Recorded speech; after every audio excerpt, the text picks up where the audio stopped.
Good morning student. Hindi की class में आपका स्वागत है। आज हम लोग 7वां चैप्टर पढ़ेंगे। पंडित राम नरेश त्रिपाठी द्वारा रचित स्वदेश प्रेम। इसमें देश प्रेम की बातें की गई हैं, उसके बारे में कवि बता रहे हैं। तो पहले मैं जो है उस पद को पढ़ूंगा, पढ़ने के बाद उसकी मीनिंग फिर अर्थ बताऊंगा।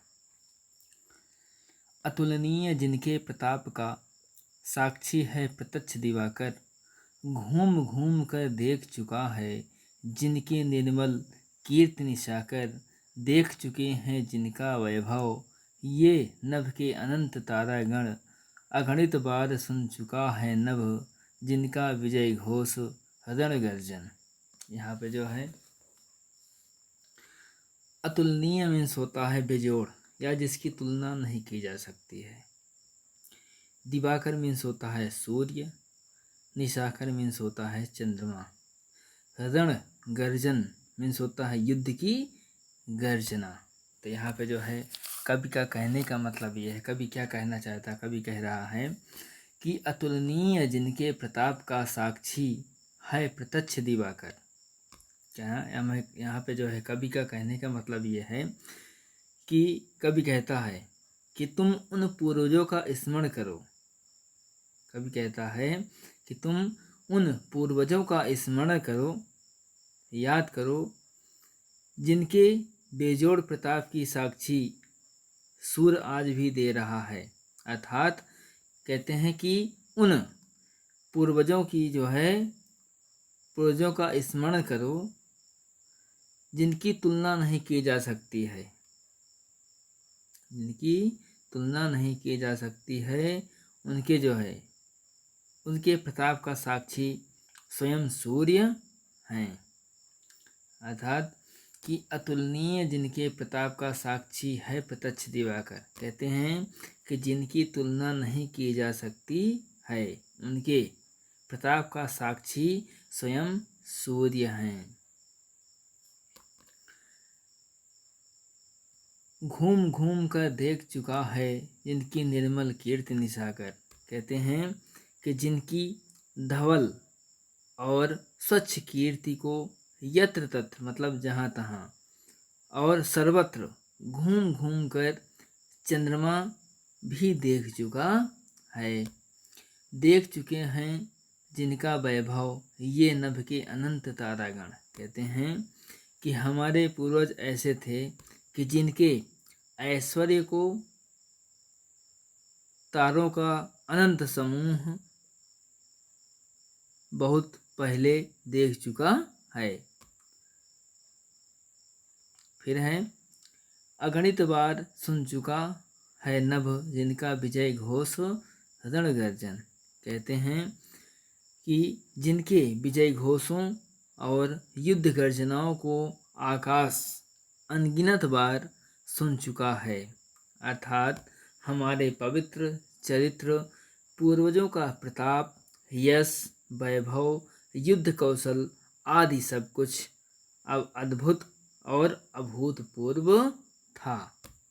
ये इसमें कवि जो है उन पूर्वजों के बारे में बता रहा है कि हमारे पूर्वज इतने महान थे, इतने वीर थे। उनके जो है उनकी प्रशंसा कर रहा, उनका स्मरण कर रहा, उसमें बता रहा है।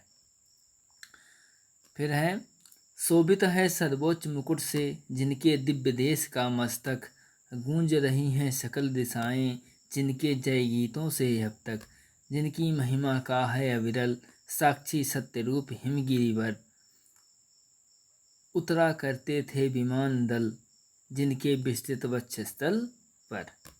अब यहाँ पे जो है कवि अपने उस स्वदेश, अपने उस देश की प्रशंसा करते हुए कहते हैं कि कवि कहता है कि यह इसका जो भालमस्तक जो है वह हिमालय रूपी सर्वोच्च मुकुट से सुशोभित हो रहा है। क्या है कि शोभित है सर्वोच्च मुकुट से जिनके दिव्य देश का मस्तक। कहते हैं हमारे देश, हमारे भारत देश का जो मस्तक है वो हिमालय रूपी जो है, हिमालय रूपी सर्वोच्च मुकुट से सुशोभित हो रहा है। यहाँ पे जो है कवि कहता है कि इसका मस्तक यानी हमारे इस देश का जो मस्तक है, भाल, ये मस्तक है, सिर है, वो हिमालय रूपी सर्वोच्च मुकुट से सुशोभित हो रहा है। गूंज रही हैं सकल दिशाएं जिनके जय गीतों से अब तक। कहते हैं यहाँ पे जो है कवि का कह रहा है कि जिनके विजय के गीतों से आज तक भी संपूर्ण दिशाएं गूंज रही हैं। फिर जिनकी महिमा का है अविरल साक्षी सत्य रूप हिमगिरिवर। यहाँ पे कहते हैं कि जिनकी महिमा का साक्षी आज भी सत्य स्वरूप वाला श्रेष्ठ हिमालय दे रहा है, अथवा जिनकी महिमा का साक्षी हिमालय आज भी सत्य रूप में दे रहा है। उतरा करते थे विमान दल जिसके विस्तृत वक्षस्थल पर। यहाँ पे जो है कवि कहते हैं कि इसके विशाल हिमालय का भी अपना एक इतिहास है। यहाँ पे कवि कहता है कि हिमालय का भी एक अपना एक इतिहास है कि जिसके विशाल वक्षस्थल यानी छाती पर जो है वक्षस्थल, सीने पर विभिन्न लोकों के विमान समूह बना बनाकर उतरा करते थे। इतना विशाल वक्षस्थल था इनका। अब आगे हम पढ़ते हैं। सागर ने छाती पर जिनके अगणित अर्णव पोत उठाकर पहुँचाया करता था प्रमुदित भूमंडल के सकल तटों पर। नदियाँ जिसकी यश धारा सी बहती हैं अब भी निशिवासर। ढूंढो उनके चरण चिन्ह भी पाओगे तुम इनके तट पर।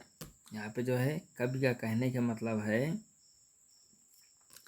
कि सागर ने छाती पर जिनके अगणित अर्णव पोत उठाकर पहुँचाया करता था प्रमुदित भूमंडल के सकल मतलब संपूर्ण तटों पर, किनारों पर। कहते हैं कि यहाँ कवि का कहने का मतलब है, कवि कह रहा है कि स्वयं समुद्र भी उनकी सेवा में हमेशा तत्पर रहता था। ये जो समुद्र है ये भी हमेशा उनकी सेवा में तत्पर रहता था। ये ऐसे थे हमारे पूर्वज, ये हमारे पूर्वजों की जो है सहायता, युद्ध में सहायता करते थे। कहते हैं वह अपनी छाती पर उनके असंख्य जहाज़ों को उठाकर, क्या है कि सागर ने छाती पर जिनके अगणित अर्णव पोत उठाकर, कहते हैं कि वह अपनी छाती पर उनके असंख्य जहाज़ों को उठाकर प्रसन्न मन से पृथ्वी के समस्त तटों पर पहुँचाया करता था प्रमुदित मतलब प्रसन्न होकर, प्रसन्न मन से भूमंडल के सकल तटों पर। वो जो है इस पृथ्वी के जो है समस्त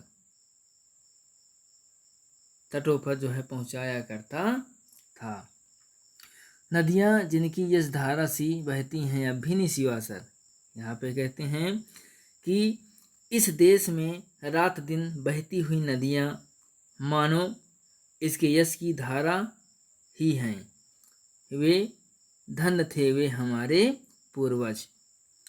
फिर ढूंढो उनके चरण चिन्ह भी पाओगे तुम इनके तट पर। यहाँ पे कवि का कहने का मतलब है कि उनका जो समर्पण वो अद्भुत था।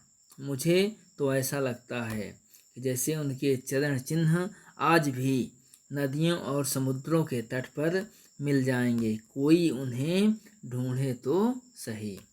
यहाँ पे कवि का कहने का मतलब है कि उनके चरण चिन्ह आज भी वहाँ पर विद्यमान हैं। अगर कोई लगन से, प्रेम से, अपने तन मन धन से अगर जो है उनको जो है उनके चरण चिन्हों को अगर वो ढूंढता है तो उनके चरण चिन्ह जो है वो समुद्र के और नदियों के किनारे तटों पर जो है वो आज भी दिखाई देंगे, बस वो सही से ढूंढे तो। धन्यवाद।